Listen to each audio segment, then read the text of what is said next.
This video tutorial is just going to give you an overview of Google Classroom. So you can see here, this is my Google Classroom homepage. I've got the menu bar down the left-hand side. These are two different classes I've joined into. If your teacher invites you to a new class, you can accept their join request. It might be for an activity as well. Okay. Now, if I click on this one, for example, this is one of my computer science classes. I can see here what work has been assigned and just basically the work that's on the stream there. Classwork is usually separated into topics, and you can see there the different assignments and their due dates, and this is for your classmates. If I click back on home, I can see another example class here, and there's an assignment there which has been posted. If I go to my calendar, I'll see these different assignments that are on here. You can see this is my example class, this is my 9D class, and this is all my classes. This is for this week. If I click on next week, obviously we're on school holidays next week, so there's nothing to be shown there. If I click on to do, you can see the to do for all the different classes. You can refine this down to example class, or the 9D class, or all classes. So if I click on this history assignment, which is due tomorrow at 8 a.m., I can click on that. I can add a file or create a file. There's one I created earlier. This is the work I've completed. Then I can click hand in. And you can also add a comment to your teacher.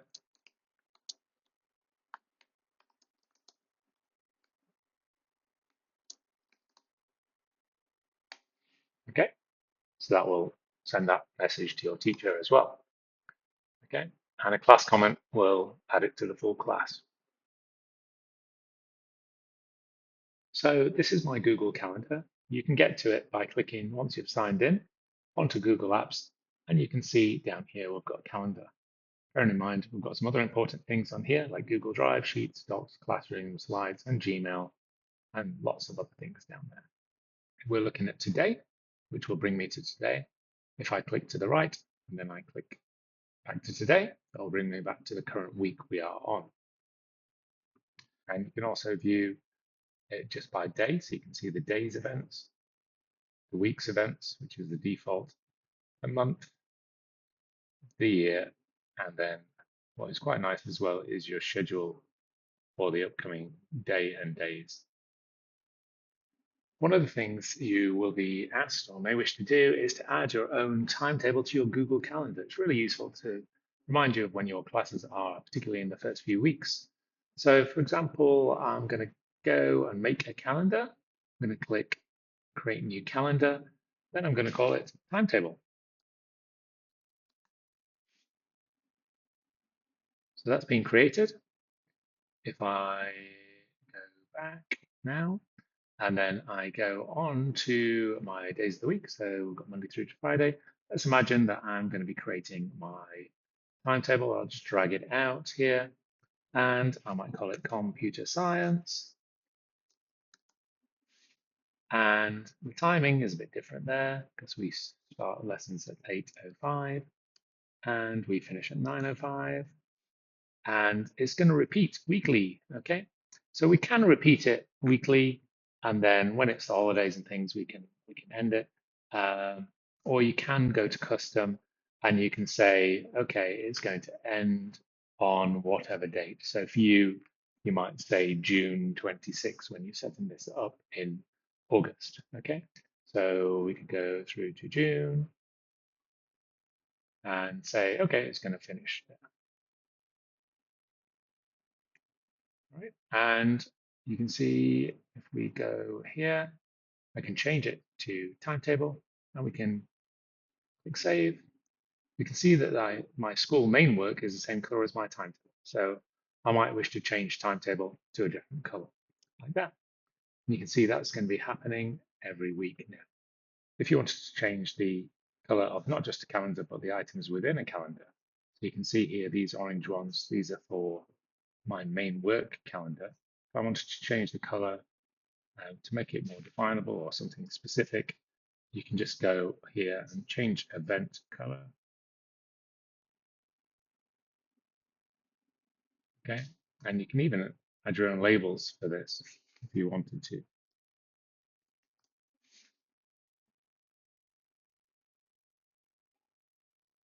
And click save. Save. You can see here, it's got the orange edging on this, but it's also got here the yellow as the label. Now, sometimes you might want to subscribe to another calendar. So, for example, if I look at the British International School Phuket web page, and then I scroll down, and down here you can see calendars, and then you can see add to Google Calendar. If I click on that, it opens up this option for me to add dates to calendars. So let's just say I want to import the secondary dates. If I click add, then hopefully that calendar is going to be created.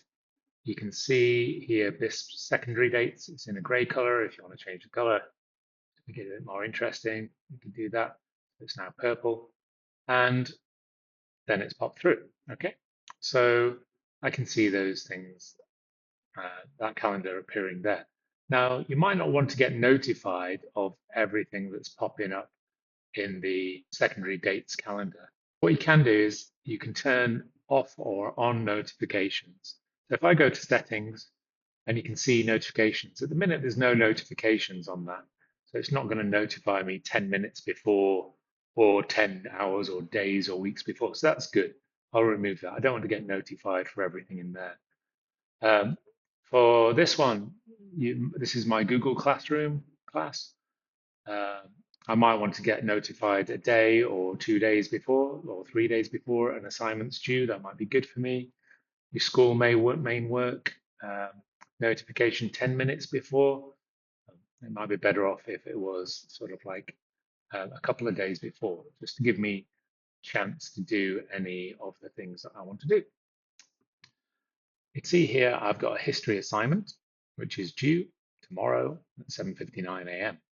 If I click on that, I can see there that it is linked to my Google Classroom. If I click on that, that will open up my Google Classroom. There's the event. If I click on the calendar, you can see there it's the same one that is in my calendar there. Okay, so let's go back to my calendar. Now, imagine I get set some work by a teacher that is not via Google Classroom. Okay, it might be to revise for a test. So let's imagine I've got a test tomorrow. I need to revise tonight. So once I get home, okay, I'm just going to drag a time block there. So from 5 till 7:30, I'm going to click and type in the title, revise for chemistry test. I can also add some other descriptions or attachments here. Okay, it might be about the periodic table. And here's a link I found to some other information on the periodic table, or it could be some other hyperlinks. You can add as many as you like in here. Okay, and you can also add attachments from your computer. So if I click save, then that's saved. Let's imagine the test gets put to Friday. Okay, I might want to revise the test. The next thing I'm going to do is show you how to edit this and add some reminders. Okay, so we can have notifications. I might want to email myself. Let's have a look. 1 day before an event. I might want to add a notification 20 minutes before the event. Okay, and maybe add another notification 1 hour before the event. Then I just click save. So that will notify me and also send me emails. If you wish to delete an event in Google Classroom, that's really easy. All you have to do is click on the event. If we wanted to edit it, we could click that. If I wanted to email event details to a friend, maybe if we're meeting up for a teamwork project, we could do that. We've got lots of other options here. We can duplicate it to a different date and just click save. You can see there it's duplicated over. Okay. We've got also lots of other options. We could copy it over to a different calendar like that if I wanted to, if I put it in the wrong calendar by mistake. Then to delete an event, you just click on it and click delete. If I delete something by accident, we can always click undo. If I don't want to view some of the calendar entries, like the birthdays one, I can just uncheck it. I recommend that you leave all of your classes that you are subscribed to, your Google Classrooms. I'd leave them all checked so you can see what assignments you've got coming up. If you wanted to uncheck a calendar, you can just do that. It doesn't delete it. All it does is make it invisible from your calendar. So the key takeaway from this is to keep organized with your calendar.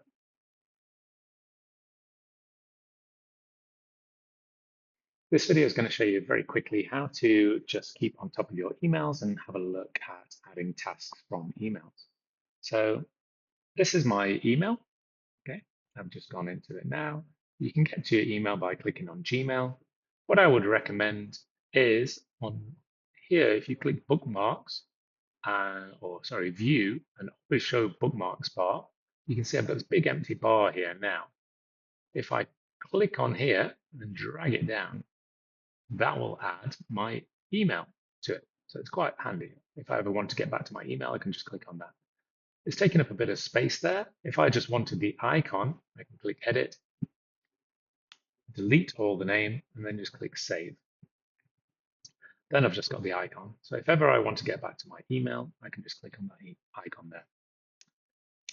Now, if we have a look at down these, I might think, okay, there's a history assignment. I don't want to forget about that. What I can do is I can right click that and click add to task. And you can see there it's loading up my task. And there it is. History assignment. Okay, there's the details. I can say when it's due. It's due on the 19th, so it's due tomorrow. So I can put a notice there that it's due on tomorrow. If ever I want to get to my tasks, I can click up here and see my tasks. If I wanted to add a new task, okay, we can just click add task. I go for a run. All right, and then I can get it to repeat every week if I wanted to on a Wednesday. Yeah, and then click done. So if I check it next week, it will pop back up on its next scheduled day. If I wanted to open my tasks up so I can view them more clearly, I can click here, open tasks in full screen. So these are my tasks. I can create another task. Okay, cook meal. Okay, and then we can do that like that. Click save. And you can see it's gone there. I can move these items around if I wanted to. Another thing that you can do in Google Calendars, which is great, is making a task in Google Calendar.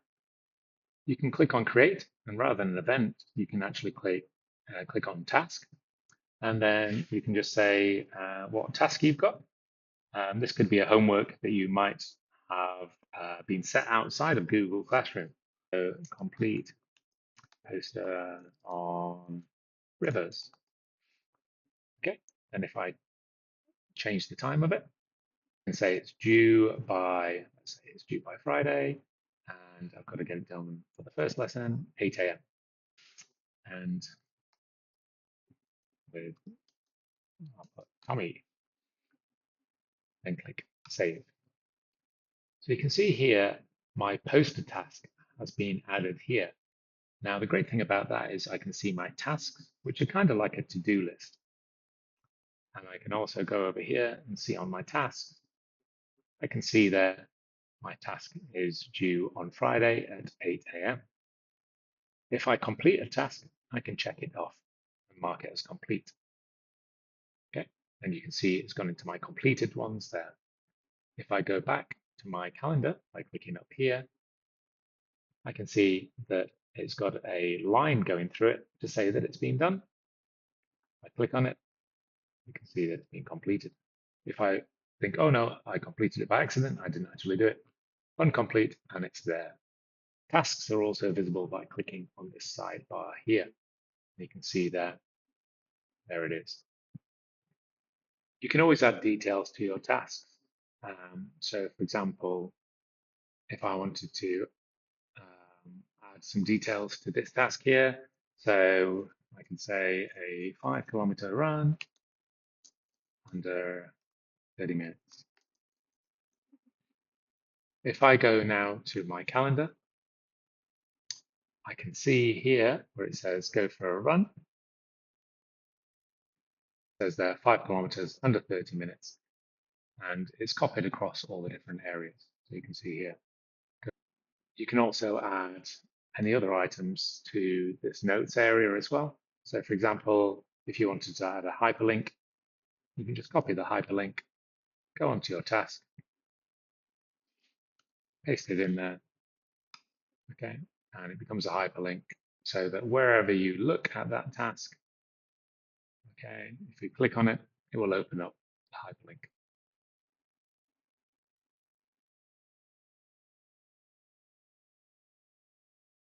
Now, don't forget that doing tasks and calendars and things like that, they're all just to keep you organized. So make sure that when you've done something and you've completed it, make sure you mark it as completed, whether it be here or in your tasks. Okay. Yeah. Make sure you complete them just so that you're on top of your work. All tasks are complete and nice work. If you check something by accident, don't forget, you can just uncheck it. All right. Okay. Good luck.